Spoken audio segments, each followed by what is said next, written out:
Hello friends, welcome back to home queen lifestyle of 365 days. நான் உங்கள் நதியா. எல்லோரும் சந்தோஷமாகவும் உடல் ஆரோக்கியத்துடனாகவும் இருப்பீங்க அப்படின்னு நான் நம்புகிறேன். இது ஒரு நைட் ரொட்டீன் vlog தான். இந்த vlogல ஹவுஸ் ஒய்ஃபாக இருக்கட்டும், ஒர்க்கிங் உமன் ஆகட்டும், இப்போ வேறு ஸ்கூல் ரீஓப்பன் ஆக போது எந்த மாதிரியான ப்ரிப்பரேஷன் எல்லாம் பண்ணி வச்சுக்கிட்டோம் அப்படின்னா நெக்ஸ்ட் டே ரிலாக்ஸாக குக்கிங் பண்ண முடியும் அப்படிங்கிறத இந்த வீடியோவில் டீட்டெயில்டாக ஷேர் பண்ணியிருக்கேன். இன்றைக்கி ஈவினிங் ஸ்டார்ட் ஆனதையுமே வேலையாக கருப்பு சுண்டல், இருந்த சுண்டல் எல்லாத்தையுமே எடுத்து ஊற வச்சுட்டு அதுக்கப்புறமா தான் இன்றைக்கி நைட் டின்னருக்கு பார்த்திங்கன்னா சாம்பார் செஞ்சு அது தோசை சுட்டுக்கலாம் அப்படின்னு சொல்லிட்டு தான் பிளான் பண்ணி ஃபஸ்ட்டு குக்கர் வச்சு விட்டுறலாம் அப்படின்னு சொல்லிட்டு பருப்பு நல்லா கழுவி எடுத்துகிட்டு தண்ணி ஊற்றி மஞ்சத்தூள் அப்புறம் ஒரு 2 தக்காளி சாம்பாருக்கு தேவையான 2 தக்காளி போட்டுட்டு அது கூடயே நான் விளக்கெண்ணெய் ஒரு ஸ்பூன்லேருந்து 2 ஸ்பூன் அளவுக்கு விளக்கெண்ணெய் ஊற்றுவேன். இதை ஹீட்டை குறைக்கும், சீக்கிரமாக பருப்பு வெந்துடும், நிறைய ஹெல்த் பெனிஃபிட்ஸ் இருக்குது. ஸோ விளக்கெண்ணெயை இந்த பருப்பு வேக போடும் போதெல்லாம் இது கொஞ்சம் ஊற்றுனீங்க அப்படின்னா ரொம்பவே நல்லதும் கூட. விளக்கெண்ணெய் சூட்டை குறைக்கும், சீக்கிரமாக பருப்பையுமே வேக வச்சிடும். எந்த பருப்பாக இருந்தாலும் சரி, துவரம் பருப்பு, தட்டைப்பயிறு, பச்சைப்பயிறு எது வேக வைக்கிறதுக்குமே இந்த விளக்கெண்ணெய் கொஞ்சம் ஊற்றுனீங்கன்னா சீக்கிரமாகவுமே வந்துடும். ட்ரை பண்ணி பாருங்கள். நாளைக்கு காலையில் கருப்பு சுண்டல் குழம்பு வச்சுக்கலாம் அப்படின்னு பிளான் பண்ணி தான் கருப்பு சுண்டல் ஊற வச்சேன். அதுவுமே கொஞ்சமாக ஊற வைக்கல, நிறையாவே ஊற வச்சுட்டேன். இந்த ஒரு 2-3 நாளாக என்ன பண்ணிகிட்ருக்கேன்னு பார்த்தீங்கன்னா இந்த கருப்பு சுண்டல், வெள்ளை சுண்டல், பச்சை பட்டாணி, இந்த காராமணி, அதுக்கப்புறமா பச்சைப்பயிறு இதெல்லாம் ஊற வச்சு எடுத்து ஃப்ரீசரில் நான் வச்சுட்ருக்கேன். எதுக்காக அப்படின்னு பார்த்தீங்கன்னா எங்கள் குட்டீஸுங்களுக்கு ஸ்நாக்ஸே இந்த பயிர் வகைகள், அப்புறம் இந்த ஃப்ரூட்ஸு இதெல்லாம் தான் கொடுத்து அனுப்பிச்சி விடணும். இந்த பாக்கெட்டில் போடுற இந்த சிப்ஸு இதெல்லாம் கொடுத்து விட்டோம் அப்படின்னா அப்படியே திரும்ப ரிட்டர்ன் வந்துடும். அதனால் இந்த மாதிரி கருப்பு சுண்டல், வெள்ளை சுண்டல், இந்த பயிர் ஐட்டம் வச்சு தான் நான் ஸ்நாக்ஸை ரெடி பண்ணி கொடுப்பேன். அதுக்காக எல்லாத்தையும் எடுத்து ஊற வச்சுக்கிட்டேன். ஒரு வாரத்துக்கு தேவையானதெல்லாம் எடுத்து ஊற வச்சுட்டேன் அப்படின்னா தான் ஸ்நாக்ஸ் செஞ்சு கொடுக்குறக்கு எனக்குமே சரியாக இருக்கும். சப்போஸ் எங்கேயாவது வெளியே போயிட்டு வரோம், டக்குன்னு ஒரு கிரேவி பண்ணணும், குழம்பு வைக்கணும் அப்படின்னா இந்த சுண்டல் ஐட்டமெல்லாம் போட்டு நான் குழம்பு வச்சுருவேன். சாம்பாருக்கு குக்கர் வச்சு விட்டுட்டு அந்த கேப்பில் சரி இஞ்சி பூண்டு பேஸ்ட் அரைக்கிறதுக்கு இஞ்சி பூண்டெல்லாம் தொளிச்சிடலாம் அப்படின்னு சொல்லிட்டு எல்லாமே தொளிச்சு எடுத்து வச்சுட்டேன். நான் எப்போவுமே இப்படி தான் வேலை செஞ்சுட்ருக்கேன். சைட் பை சைடு நெக்ஸ்ட் டேக்கான ப்ரிப்பரேஷனும் பண்ணுறதுக்கு ஸ்டார்ட் பண்ணிடுவேன். இன்றைக்கி இஞ்சி பூண்டு பேஸ்ட் எதில் அரைக்க போகிறேன் பார்த்தீங்கன்னா அகாரா பிராண்டோட ரீகல் பர்சனல் பிளெண்டரில் தான். இதில் 3 செட் ஆஃப் ஜார்ஸ் கொடுத்துட்றாங்க. 2 பிளேடில் பிளெண்டர் தனியாக, கிரைண்டர் தனியாக அப்படின்னு சொல்லிட்டு 2 இது கொடுத்துட்றாங்க. 3 லிட்டுமே கொடுத்துட்றாங்க. இப்போ ஜூஸ் எல்லாம் ஏதாவது நம்ம ரெடி பண்ணுறோம், ஸ்மூத்தி எல்லாம் ரெடி பண்ணுறோம் அப்படின்னா அதை கேரி பண்ணிட்டு போகிற மாதிரி லிட்டுமே இருக்குது. என்னுடைய மிக்சியில் நான் நிறைய தடவை சொல்லியிருக்கேன், இஞ்சி பூண்டு பேஸ்ட் எல்லாம் அரைக்கணும் அப்படின்னா நான் சாப்பரில் போட்டு தான் அரைப்பேன். எனக்கு இது ரொம்பவே ஈஸியாக இருக்கனால இஞ்சி பூண்டு பேஸ்ட்டு, பட்டை சோம்பு பொடி, அதுக்கப்புறம் சில்லி ஃப்ளெக்ஸ் இதெல்லாமே ரெடி பண்ணுறதுக்கு எனக்கு ரொம்பவே யூஸ்ஃபுல்லாக இருக்குது. இதோட லிங்க் வேணும் அப்படின்னா கீழே இருக்கிற டிஸ்கிரிப்ஷனில் லிங்க் கொடுக்குறேன். நீங்கள் செக் பண்ணி உங்களுக்கு வேணும்னா வாங்கிக்கோங்க. ஃபேமிலியில் ஒரு 4 பேர் 3 பேர் தான் இருக்கிறீங்க அப்படிங்கும்போது இந்த அகாரா பிராண்டோட ரீகல் பர்சனல் பிளெண்டர் ரொம்பவே யூஸ்ஃபுல்லாக இருக்கும். இதில் சட்னி எல்லாமே அரைக்கிறதுக்கு ரொம்பவே சூப்பராக இருக்கும். இதை நான் அரைச்சிட்டு இஞ்சி பூண்டு பேஸ்ட்டுக்கு அரைச்சிட்டு அதனுடைய மூடி வச்சு க்ளோஸ் பண்ணி எடுத்து ஃப்ரீசர்லையுமே எடுத்து வச்சிட்டேன். நாளைக்கு குழம்பு ரெடி பண்ணும்போது இதில் ஒரு ஸ்பூன் எடுத்து போட்டேன் அப்படின்னா வேலை முடிஞ்சுது.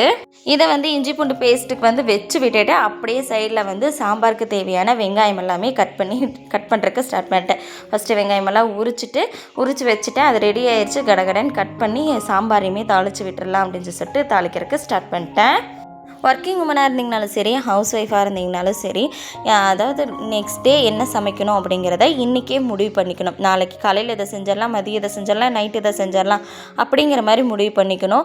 அப்படி இல்லை அப்படிங்கிற மாதிரி இருந்தால் மீல் பிளான் போட்டுக்க. அந்த வாரத்துக்கு தேவையான காய்கறிகள்லாம் வாங்கி வச்சுட்டு இந்த வாரம் இந்த அன்னைக்கு இதை செய்யணும் அப்படின்னு சொல்லிட்டு மீல் பிளான் போட்டுக்கிட்டீங்க அப்படின்னா ரொம்பவே ஈஸியாக இருக்கும். எனக்கு மீல் பிளான் எல்லாம் ஒத்து வரல. நான் நிறைய டைம் அதை போடுறதுக்கு ட்ரை பண்ணியிருக்கேன். போட்டு வச்சேன் அப்படின்னா அது நான் செஞ்சதுக்கும் அதில் இருக்கிறதுக்கும் சம்மந்தமே இருக்காது. ஏன்னா எங்கள் வீட்டில் இருக்கிற மக்கள் அந்த மாதிரி நான் ஒன்று செய்யணும்னு நினச்சா அதை ஆரம்பிப்பேன், ஆனால் அது வேறு மாதிரி போய் முடிஞ்சிடும். அவங்க வேறு ஒன்று செய்ய சொல்லுவாங்க, அதை தான் நான் செஞ்சுருப்பேன். இப்படியே மாறி போயிடும். திடீர்னு சிக்கன் எடுத்துகிட்டு வரேன்பாங்க, திடீர்னு முட்டை வாங்கிட்டு வந்து கொடுத்துட்டு முட்டை குழம்பு வையும்பாங்க. ஸோ இந்த மாதிரியெல்லாம் மாறுறதுனால என்னால் மெயின் பிளான் கரெக்டாக ப்ராப்பராக ஃபாலோ பண்ண முடியாது.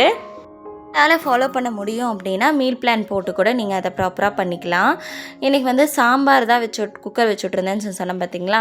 சரி அதுக்கு தாளிச்சுமே கொட்டிடலான்ட்டு வெங்காயம் கருவேப்பிலை போட்டு நல்லா தாளிக்கிறதுக்கு ஸ்டார்ட் பண்ணிட்டேன். தாளிச்சிட்டு இருக்கும் போதே சைட்லேயே வந்து குக்கர் ஓப்பன் பண்ணி அந்த பருப்பையுமே கடைஞ்சி எடுத்து வச்சுக்கிட்டோம் அப்படின்னா ஓரளவுக்கு 1க்கு 2 கடைஞ்சி எடுத்து வச்சிட்டோம் அப்படின்னா சூப்பராக இருக்கும் இல்லைங்களா. வெங்காயம் வணங்கினதுக்கப்புறமா அதுலேயே வந்து சாம்பாருக்கு தேவையான பொடிங்களெல்லாம் போட்டுடலாம் அப்படின்னு சொல்லிட்டு 1/4 ஸ்பூன் மஞ்சத்தூள், 2 ஸ்பூன் சாம்பார் பொடி, அப்புறம் வீட்டில் அரைச்ச மிளகா பொடி ஒரு 2 ஸ்பூன் போட்டு நல்லா வணக்கி விட்டுக்கிட்டேன். அது எண்ணெயிலேயே வணங்கும் போது சீக்கிரமாக அந்த மசாலா வாசனையெல்லாம் போயிடும். வெங்காயத்தோடனா சேர்த்து அந்த மசாலாவையும் ஒரு 2 நிமிஷம் வணக்கிட்டு அதை எடுத்து அப்படியே அந்த சாம்பாருக்குள்ளே ஊற்றி நல்லா கலந்து விட்டுட்டு ஒரு 2 நிமிஷம் கொதிச்சதுக்கப்புறமா புளி கரைசலாக கொஞ்சமாக புளியை வந்து கரைச்சி ஊற்றிட்டோம் அப்படின்னா சூப்பராக இருக்கும் சாம்பார். நான் எப்போவுமே இப்படி தான் செய்வேன். காய் ஏதாவது போடுறேன் அப்படின்னா அந்த வெங்காயம் போடும்போது அது கூடயே 2 தக்காளி அப்புறம் காயெல்லாம் போட்டு காயை ஓரளவுக்கு வேக வச்சு அதுக்கப்புறமா எடுத்து ஊற்றிடுவேன். இப்போ வந்து என்ன பண்ணியிருக்கேன் அப்படின்னா தக்காளியை வந்து சாம்பார் வந்து பருப்பு வேக வைக்கும் போது அதுக்குள்ளேயே போட்டு தக்காளியை வேக வச்சுட்டேன். சரி வெறும் சாம்பார் அப்படிங்கிறதுனால மட்டும்தான். எங்கள் குட்டீஸுங்களுக்கெல்லாம் ஸ்கூல் ரீஓப்பன் வந்து 4ஆம் தேதி தான் ஸ்கூல் ரீஓப்பன் ஆக போகுது. உங்கள் குட்டீஸுங்களுக்கெல்லாம் எப்போ அப்படிங்கிறத கண்டிப்பாக கமெண்டில் ஷேர் பண்ணிடுங்க. சாம்பார் கொதிக்கும் போது பக்கத்துலேயே நின்று தொலைவி விடணும். அப்படி தொலைவி விட்டோம் அப்படின்னா தான் அவ்வளோ சீக்கிரம் அடிப்பிடிக்காது. சரி அப்படியே வந்து நாளைக்கு குழம்புக்கு தேவையான வெங்காயமெல்லாம் உரிச்சு வச்சிடலாம் அப்படின்னு சொல்லிட்டு சின்ன வெங்காயம் போட்டோம்னா தான் எங்கள் வீட்டில் எல்லாத்துக்கும் சுண்டல் குழம்பு பிடிக்கும். அதனால் சரி குழம்புக்கு வந்து சின்ன வெங்காயம் உரிக்கிறதுக்கு ஸ்டார்ட் பண்ணிட்டேன். நான் வந்து இப்போ என்ன பண்ணுவேன்னா இந்த சின்ன வெங்காயம் வந்து கொஞ்சம் ஓரளவுக்கு பெருசாக இருக்கிற மாதிரி தான் பார்த்து வாங்கிட்டு வருவேன். ரொம்ப நேரம் நின்று நம்ம வந்து வெங்காயம் உரிக்கணும் அப்படிங்கிற மாதிரியெல்லாம் பார்த்து வாங்கிட்டு வர மாட்டேன். அதாவது டக்குன்னு வேலை முடிகிற மாதிரி இருக்கணும் அப்படிங்கிறக்காகவே நல்லா பெரிய பெரிய வெங்காயமாக வாங்கிட்டு வந்துடுவேன். நீங்களும் இந்த மாதிரி வெங்காயம் வாங்கிட்டு வந்துக்கிட்டீங்க அப்படின்னா சீக்கிரமாக நம்ம உரிச்செல்லாம் நம்மளும் வந்து குழம்புக்கு சட்னிக்கு இந்த பெரிய வெங்காயத்தை விட இந்த சின்ன வெங்காயம் போட்டோம் அப்படின்னா ருசி அதிகமாகவும் இருக்கும். வெங்காயத்தெல்லாம் தொலைச்சி எடுத்து வச்சு அது கையோட கழுவி எடுத்து ஒரு பாக்ஸில் போட்டு எடுத்து ஃப்ரிட்ஜில் வச்சுட்டேன். நாளைக்கு வந்து மசாலா அரைக்கிறதுக்கு சரியாக இருக்கும் அப்படிங்கிறதுனால இந்த மாதிரி சின்ன சின்ன ப்ரிப்பரேஷன் எல்லாம் பண்ணி வச்சுக்கிட்டோம் அப்படின்னா நெக்ஸ்ட் டே ரிலாக்ஸாக நம்ம குக்கிங் பண்ணலாம். நான் வந்து வெங்காயத்தெல்லாம் உரிச்சிட்டு இருக்கிறேன்.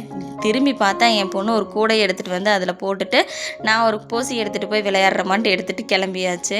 இந்த குட்டீஸுங்களை வச்சுக்கிட்டு சமாளிக்கவே முடியாது. இப்படியே போசி அது இதுன்னு எடுத்துகிட்டு போய் சிங்க் வழியே பாத்திரத்தை போட்டு வச்சிடுறாங்க. அதை விளக்கறக்கே சரியாக இருக்குதுன்னா பார்த்துக்கங்களேன்.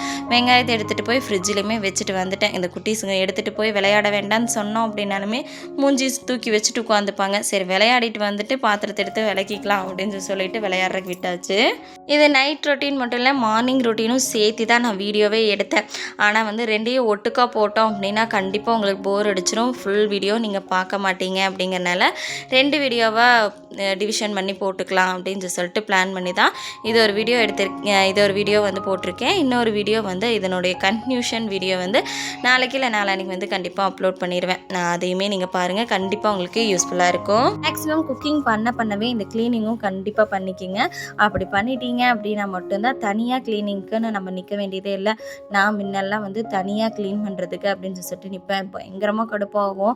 அவ்வளோ நேரம் நின்று சமைக்கிறதுக்கு நின்று மறுபடியும் வந்து நம்ம சாப்பிட்டு வந்து மறுபடியும் அந்த கிச்சனை க்ளீன் பண்ணணுமா அப்படின்னு சொல்லிட்டு பயங்கரமாக கடுப்பாகும்.